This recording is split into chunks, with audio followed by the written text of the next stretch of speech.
చాగంటి గారు ఇంకా శుద్ధ సత్వం. అంత ధారణ ఎలా వచ్చిందంటారు? నిజంగా చాలా అది పూర్వజన సుకృతం అంటారా? ఏంటి అసలు అలా చెప్పేస్తుంటారు ధారణ. ఎందుకు వస్తుందంటే గుర్తుపెట్టుకోండి, అది తెలియదు. ముఖే ముఖే సరస్వతి అంటారు. పూర్వ పుణ్యం, గురువుల అనుగ్రహం ఉంటేనే వాక్కు అలా వస్తుంది. ఏదో మనం మాట్లాడేస్తున్నాం అనుకోకూడదు. అర్థమైందా? మన ప్రతిభ ఏం కాదు అది.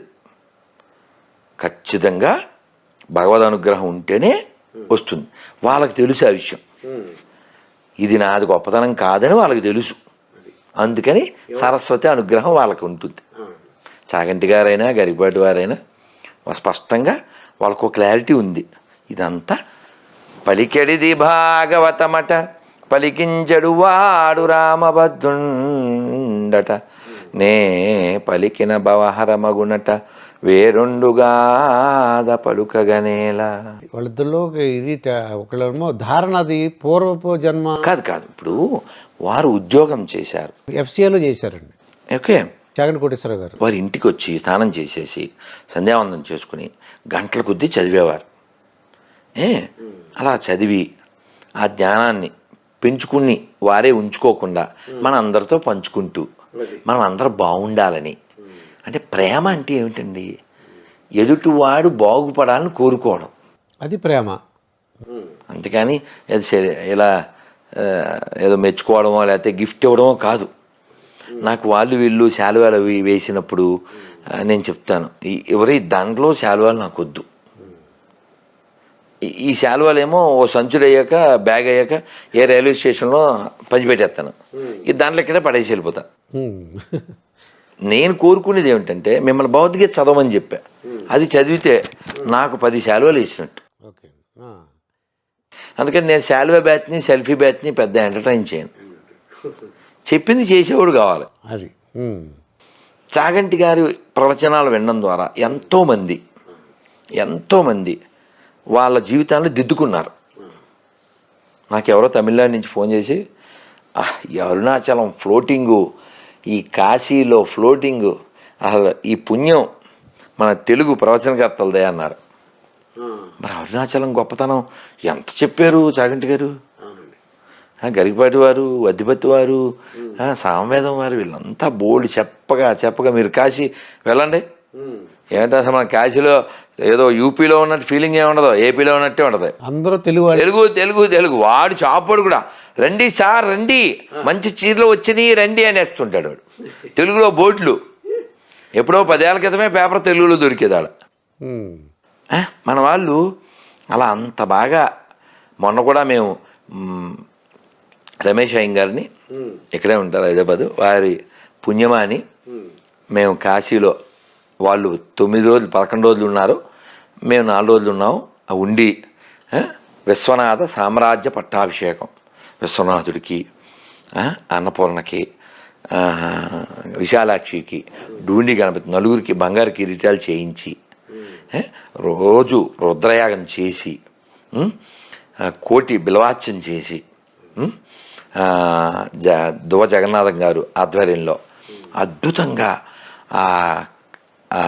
సామవేదం వారి ప్రవచనాలు, పుష్పగిరి పీఠాధిపతులు వారి ప్రవచనాలు, మధ్యలో ఒకరోజు చాగంటి గారి, ఇలా అద్భుతంగా. అంటే మీరు ఒక ముందు వరుసలో అక్కడ కూర్చొని చక్కగా వింటారన్నమాట అన్నీ.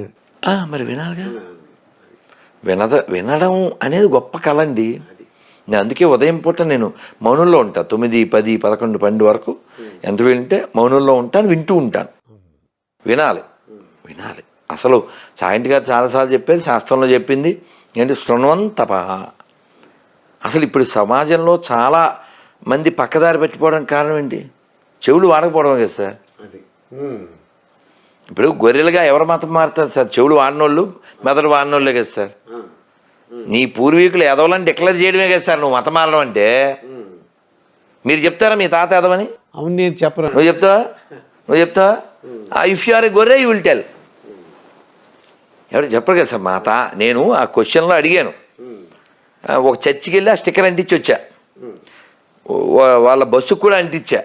అలా చాలా చర్చిలకి. మీకు అప్పుడు వాళ్ళు కొట్టడం తిట్టడం భయం, అలా మీ భయం ఉండదు? వాళ్ళు మన చూస్తేనే పరారు కదా సార్.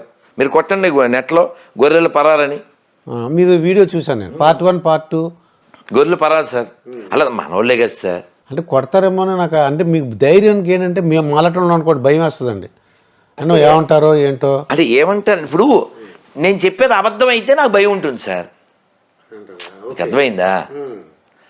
ఇప్పుడు నేను ఇందాక మళ్ళీ అదే statement sir, compare with Rana Daggubati, Brahmanandam is short. ఇందులో అబద్ధమే ఉంది. ఆ మాట బ్రహ్మానందం గారు ఒప్పుకోరు, ఆయన ఒప్పుకోరా? బ్రహ్మానందం గారికి కోపం వస్తుంది ఏంటి? అయితే ఇంకో ప్రశ్న ఏంటంటే, ఇప్పుడు కొత్తగా మనకి ఆంధ్రప్రదేశ్ రాజకీయాలు ఒకటి, తెలంగాణ రాజకీయాల గురించి మాట్లాడదామండి. ఇక్కడ ఫ్రీ బస్సు అని పెట్టారు. మన ఇక్కడ తెలంగాణ రేవంత్ రెడ్డి గారు సీఎం అయిపోయారండి. అక్కడ కూడా ఎలక్షన్లు రాబోతున్నాయి. ఏంటి అసలు మీకు ఏమన్నా ఈ తెలంగాణ రాజకీయాల గురించి ఏమైనా తెలుసు, అవగాహన ఏమైనా ఉందా? కానీ ఈ ఫ్రీ బస్ ఒకటి అయితే మాట్లాడదాం సార్. ఈ ఫ్రీబీస్ అంటారు కదా, అవును, ఉచితాలు. ఈ ఫ్రీబీస్ అన్నీ తీసుకోవడం అంటే ఏంటంటే, నేను రైల్లో వస్తూ ఎవరితో మాట్లాడినప్పుడు మాట్లాడుకున్న మాట, ఓ కుక్కకి బొక్క దొరికిందండి సార్. బొక్క అంటే బోను. ఆ బోను ఏదో ఓను అనుకుని దాని టోన్ బాగా పెంచి అది దాన్ని కొరికింది సార్. కొరికితే ఏమొచ్చింది సార్? కొరికితే బోను కొరికితే దాని పళ్ళు పెడతాయేమో అండి సార్. బోన్ గట్టిగా ఉంటుంది సార్, దాన్ని కొరికితే అది గుచ్చుకుంది సార్. గుచ్చుకుంటే బాధ కలుగుతుంది. బాధ ఒకటే సార్, బ్లడ్ కూడా వస్తుంది సార్. తాగింది సార్. బ్లడ్ ఎక్కడి నుంచి వచ్చింది అనుకుంటుందా కుక్క? బోన్ నుంచి వచ్చిందేమో అనుకుంటుంది. కానీ ఎవరి బ్లడ్? తన బ్లడ్ అండి. సేమ్ ఇక్కడ కూడా అంతే కదా సార్. ఈ మాట ఎవరు చెప్పారు? రేవంత్ రెడ్డి గారు చెప్పారు, బిఫోర్ బికమే సీఎం. అతను తప్పేం లేదు సార్, ఓటేసినోడు తప్పు, అతను తప్పే ఉంది సార్. మీకు ఇంకో ఉదాహరణ ఇస్తే బాగా పట్టుకుంటారు. చిన్నప్పుడు మనకు వారానికి ఓసారి డాక్యుమెంటరీ అని సినిమా వేసేవాడు, గుర్తుందా? దూరదర్శన్లో. అవును, మనకి వారానికి ఒకటేగా దొరికేది. ఈ డాక్యుమెంటరీ ఫిల్మ్ ఎప్పుడూ వేసేవాడు, నెలకో 2 నెలలకో. అది కేంద్రం నుంచి వచ్చేది, మనకి పండగ మధ్యాహ్నం వచ్చేది అది. అలాగే అంకురం సినిమా చూశాను, నాకు బాగా గుర్తు. నాకు అలాగే చూసాం, కింద సబ్ టైటిల్ వేస్తాడు. అయితే ఆ సినిమా పేరు నాకు గుర్తులేదు. ఒక అతనికి పావలా దొరికింది సార్. వాడు పేదవాడు, ఆ పావలా జేబులో వేసుకున్నాడు.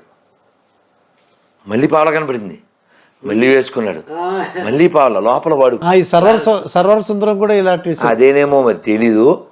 వాడు అలా పావలాలు ఎన్ని వచ్చేసినాయో ఆనందపడిపోతున్నాడు. ఇప్పుడు ఇన్ని డబ్బులు వచ్చినాయి, ఇన్ని చేద్దాం, అన్ని కొందాం, అన్ని తిందాం అనుకుంటున్నాడు. యాక్చువల్గా ఏంటంటే దానికి హోల్ ఉందండి అన్నమాట సార్. ఒక పావలాయే మళ్ళీ మళ్ళీ మళ్ళీ మళ్ళీ మళ్ళీ మళ్ళీ మళ్ళీ మళ్ళీ. ఇప్పుడు కొన్ని ప్రభుత్వాలు ఏం చేస్తున్నాయండి, తెలుగు మీడియం బదులు ఇంగ్లీష్ మీడియం ప్రవేశపెడుతున్నాయండి. తెలుగు మీడియం వద్దు, ఫుల్ ఇంగ్లీష్ మీడియం పెడితే బాగుంటుంది, మీరు అమెరికా వెళ్ళొచ్చు, రష్యా వెళ్ళొచ్చు, ఏ దేశం వెళ్ళొచ్చు అని అంటున్నారండి కొన్ని ప్రభుత్వాలు. అది ఏ ప్రభుత్వం అయినా ఫస్ట్ ప్రయారిటీ, మొట్టమొదట లక్ష్యం, మొట్టమొదటి గౌరవం ఎవరికి ఇవ్వాలి? అమ్మకి ఇవ్వాలి, మాతృభాష. ఇప్పుడు కళ్ళజోడు మీరు వాడుతున్నారా? నేను కూడా వాడుతున్నాను సార్. అంటే బంగారు కళ్ళజోడు ఉందని కళ్ళు పీకేద్దామా? అమ్మ కళ్ళు ఉంటే కదా మనం స్పెట్స్ పెట్టుకోగలం. పోనీ మీకు ఇంకోలా చెప్తాను, బంగారు పిడి ఉంది, కోసుకుంటారా? ముక్కో పేకో? అమ్మో, బంగారు పిడిని కోసుకోరుగా. అది అది ఆ టైప్ అన్నమాట. కళ్ళజోడు పెట్టుకుంటే మంచిదే, కానీ కళ్ళు పీకేసే కళ్ళజోడు ఎందుకు సార్? అంటే కళ్ళజోడు కావాల్సినప్పుడు కళ్ళజోడు కావాలి, లేనప్పుడు మన కళ్ళు అంటే మాతృభాష ఉండాలి. ఎక్స్ట్రాగా నేర్చుకోవడానికి కావాలితే చెక్ చేసుకోండి, పరిశీలన చేయండి ప్రపంచాన్ని ఒకసారి. చైనాలో ఇంగ్లీష్ నేమ్ ప్రమోట్ చేయరే, జపాన్లో ఇంగ్లీష్ నేమ్ ప్రమోట్ చేయరే. ఇంగ్లీష్ వాడడం తప్పు కాదు, అసలు ఏ భాష వాడడం తప్పు కాదు. భాషలన్నీ సరస్వతి స్వరూపాలు, నేర్చుకోవచ్చు.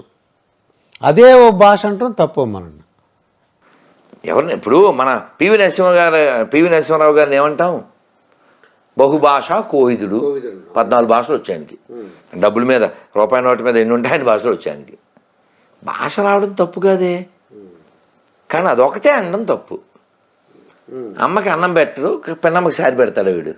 పదాలు తెలియని పెదవులకు అమృత వాక్యం అమ్మా. సంతానలేమి సమస్యతో బాధపడుతున్న ప్రతి స్త్రీమూర్తి బాధను మేము అర్థం చేసుకోగలం. 49 వరల్డ్ బెస్ట్ ఎంబ్రియాలజీ ల్యాబ్ మరియు జిల్ట్రిక్స్ అలారం సిస్టాన్ని మొట్టమొదటిసారిగా ఏపీ మరియు తెలంగాణలో ఈ నెల 9న ప్రముఖ సినీ నటి స్నేహ, స్పెయిన్ దేశానికి చెందిన international senior embryologist Javier Herrera గారు ప్రారంభించారు. ఈ శుభతరుణంలో రక్త పరీక్షలు, AMH test, RBS, సెమిన్ analysis, ultrasound scan, follicle scan ఈ నెల 31 వరకు ఉచితంగా అందిస్తుంది. 49 49 అంటే సంతానం, 49 అంటే సంతోషం.